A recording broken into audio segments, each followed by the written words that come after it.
Bonjour, moi je m'appelle Gabrielle Chenel et je suis directrice artistique indépendante.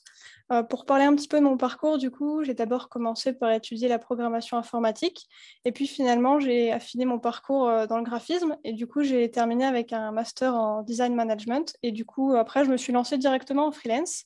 Donc ça fait bientôt 2 ans que je suis freelance et je suis plutôt spécialisée en identité visuelle et en support numérique. Donc pour détailler un petit peu tout ce qui est illustration, visuel des réseaux sociaux, PowerPoint, visuel promotionnel et quelques e-documents. Quels sont les enjeux de l'identité visuelle pour une entreprise? Alors, donc les enjeux pour une identité visuelle, pour une entreprise, c'est très important. Par contre, je vais d'abord revenir sur qu'est-ce que c'est qu'une identité visuelle, parce qu'il y a souvent confusion, notamment avec le logotype.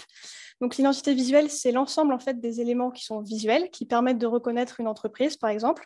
Donc, c'est pas juste le logo, c'est aussi tout ce qui est couleur, icône, typographie ou les motifs, par exemple. Et donc, pour vraiment parler des enjeux, donc aujourd'hui et encore plus depuis la crise sanitaire notamment, la présence en ligne, elle est vraiment nécessaire pour la plupart des entreprises. Et donc, du coup, il faut également adapter son identité à cette communication numérique. Et si l'identité n'est pas adaptée, ça va poser problème. On est vite coincé si le logotype ne peut pas être mis en photo de profil, en favicon, si les bannières et les visuels des posts ne sont pas cohérents entre eux. Ça va nuire à l'adaptabilité de la marque et donc ça va directement jouer sur les résultats liés à cette présence en ligne. Un des autres enjeux, c'est que l'identité visuelle, elle est vraiment nécessaire pour se faire connaître et reconnaître par la cible. Ça permet vraiment d'imposer son univers, son style, sa façon de communiquer, ce qu'on souhaite véhiculer comme message et comme valeur. Et enfin, un des enjeux aussi, c'est de tisser un lien avec les clients et surtout faire en sorte en fait que le lien il soit mémorable et durable, notamment sur les réseaux sociaux où il y a vraiment ce lien de proximité avec ses clients et où le visuel prime. Donc, il faut vraiment faire attention à cette vitrine visuelle qui permet justement de créer ce lien et de le renforcer avec ses clients.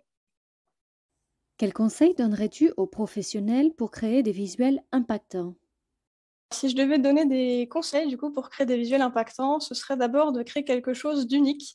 Le plagiat conscient ou inconscient, ça sert à rien.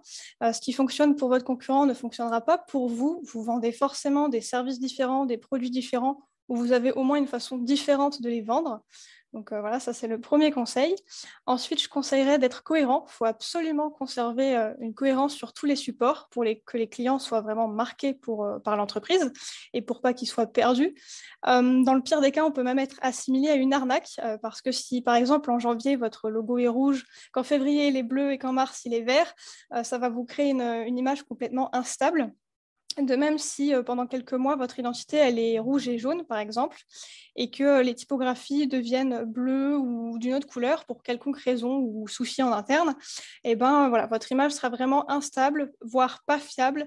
Et donc, c'est des ressentis qu'on associe à une arnaque. Donc, il faut faire très attention. Ensuite, je conseillerais de faire au plus simple, tout simplement, parce que les visuels doivent être rapidement identifiables.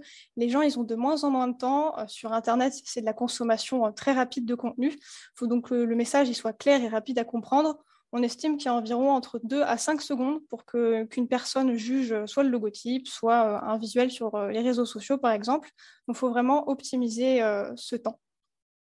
Ensuite, je conseillerais de ne pas suivre les tendances, mais plutôt les courants artistiques en graphisme. Les tendances, c'est très éphémère, ça dure 6 mois, 1 an, 2 ans, rarement plus. C'est vraiment pas une bonne chose pour une identité qui est censée être intemporelle et qui ne doit pas être juste à la mode ou esthétique. Donc voilà pour ça. Je conseillerais aussi de faire des visuels modernes, même si vous avez un univers vintage ou rétro, par exemple. Il y a plein d'éléments dans ce style-là, mais qui sont quand même modernes et surtout qui sont adaptés aux nouveaux enjeux numériques. Donc voilà, tout ce qui est anciens éléments, on oublie. Je vais citer notamment, par exemple, Comics sans MS ou les word art. C'est complètement à bannir. Souvent, l'excuse qui est ressortie sur Comics sans MS, c'est qu'elle est utile pour les dyslexiques, par exemple. Sauf qu'en réalité, il y a il y a plein de typos en fait pour les dyslexiques qui sont beaucoup plus jolis et adaptés, notamment Arial et Helvetica par exemple, qui sont des typos qui sont lisibles par tout le monde d'ailleurs.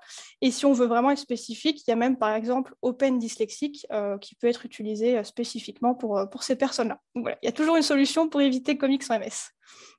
Et enfin, je finis en conseil par faire tout simplement attention aux couleurs et aux typographies, puisqu'on y réagit de manière culturelle ou parce qu'on a carrément conditionné biologiquement par rapport à certaines couleurs. En pratique, Comment ces recommandations se traduisent-elles? Donc, en pratique, pour appliquer ces recommandations, donc je vais reprendre point par point ce que j'ai dit précédemment. Donc, pour éviter le plagiat inconscient, je pars du principe que le plagiat est inconscient, il faut utiliser donc des moteurs de recherche avec reconnaissance d'image pour voir si ça n'existe pas déjà. Donc, par exemple, Google, Yandex et Pinterest, ce sont ceux que j'utilise quotidiennement. Ils sont assez performants. Pour être cohérent, il faut établir des règles précises et s'y tenir. C'est notamment à ça que sert la charte graphique. Donc, la charte graphique, c'est un document qui récapitule tous les conseils, les interdits. C'est tout simplement le mode d'emploi en fait, de votre identité visuelle. Si vous êtes une entreprise, il faut bien briefer vos équipes là-dessus, surtout s'il y a plusieurs intervenants. Et donc, il faut respecter les règles définies souvent par un graphiste pour justement éviter de dévier et de perdre cette cohérence. Et donc, comme exemple de règles précises, c'est notamment l'usage des couleurs principales, des couleurs secondaires, des typographies pour les titres, pour les corps de texte, comment on utilise les motifs, comment on utilise les icônes. Et s'il y a beaucoup d'intervenants avec beaucoup de risques d'avoir des problèmes de cohérence, pourquoi pas carrément créer des templates, des modèles pour faciliter l'usage des supports et pour éviter justement de perdre en cohérence. Pour se démarquer, donc ça rejoint l'idée d'être moderne aussi et unique, je conseille de se focaliser sur cette différence plutôt que de miser sur ce qui est similaire, même domaine ou même produit vendu.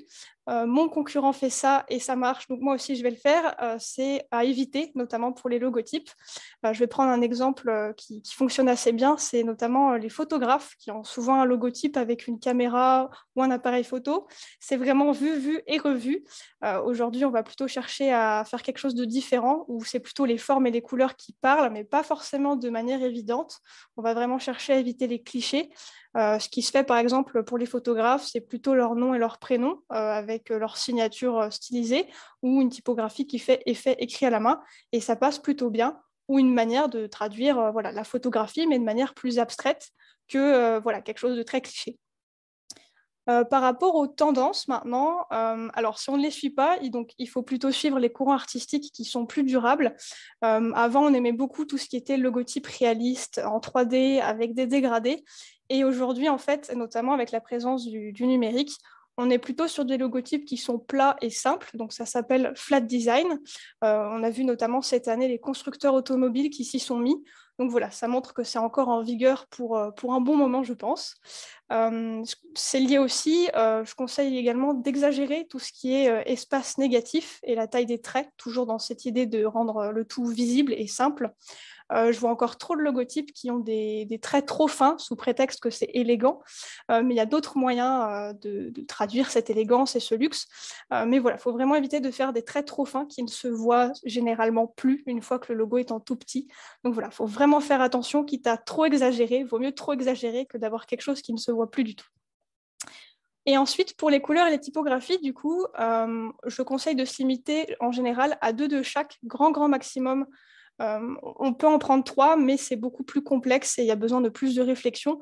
Mais en général, 2 couleurs dans le logotype et 2 typographies, ça suffit largement. Pour les typographies, en général, c'est une pour les titres et une pour les corps de texte. Et on va plutôt jouer avec les styles. Donc voilà, gras, italique, fin et très épais. En général, ça suffit largement. Un dernier conseil ou une anecdote à nous partager? Alors, j'ai un conseil et une dernière astuce technique à partager. Par expérience, parce que je le constate encore beaucoup, c'est que j'aimerais rappeler que l'identité visuelle, elle n'est pas pour vous, elle est vraiment pour votre entreprise et pour vos clients. C'est pas juste une question d'esthétisme, c'est bien une question d'impact psychologique sur votre cible. Et en fait, ce qui vous plaît à vous, ça plaira pas forcément à votre cible.